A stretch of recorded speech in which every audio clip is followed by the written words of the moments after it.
আজকে আমি অনেক মজাদার একটি ভর্তা বানাবো। ভর্তাটা অনেক মজা হয়েছিল, দেখেন দেখতে কত লোভনীয় হয়েছে। খেতেও কিন্তু অনেক মজা হয়েছিল। তো আজকে ভর্তাটা আমি কীভাবে বানাবো আমার পুরো ভিডিও দেখলেই বুঝতে পারবেন। আসসালামু আলাইকুম।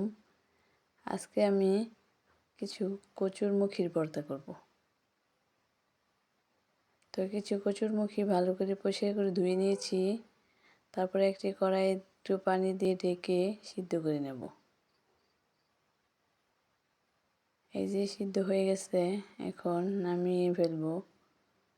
তারপর কড়াইটা পরিষ্কার করে একটু তেল দিয়ে কিছু শুকনো মরিচ আর রসুনের কোয়া ভেজে নেব। এদিকে কচুরমুখীগুলি ছিলে নিচ্ছি। এই যে মরিচ আর রসুন ভাজা হয়ে গেছে, এখন নামিয়ে ফেলবো। এদিকে কচুরমুখীগুলিও বাছা হয়ে গেছে।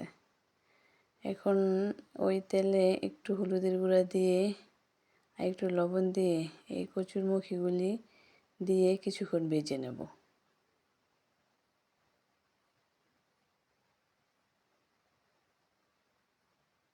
এইভাবে কচুরমুখীর ভর্তা করলে কিন্তু অনেক মজা হয়। তো কিছুক্ষণ ভেজে তারপর নামিয়ে নেব।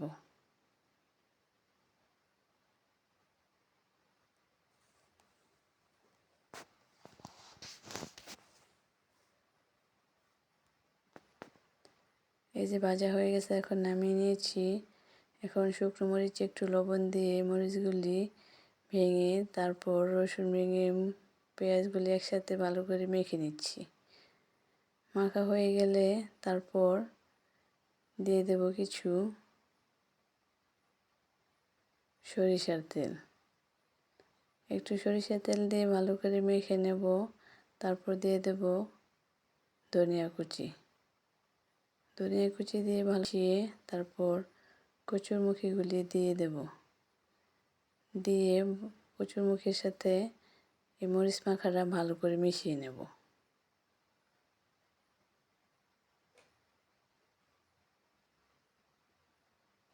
ভালো করে মিশিয়ে নেব। এইভাবে কচুরমুখী ভর্তা করলে কিন্তু অনেক মজা হয়। আপনারা এইভাবে বানিয়ে খেয়ে দেখবেন।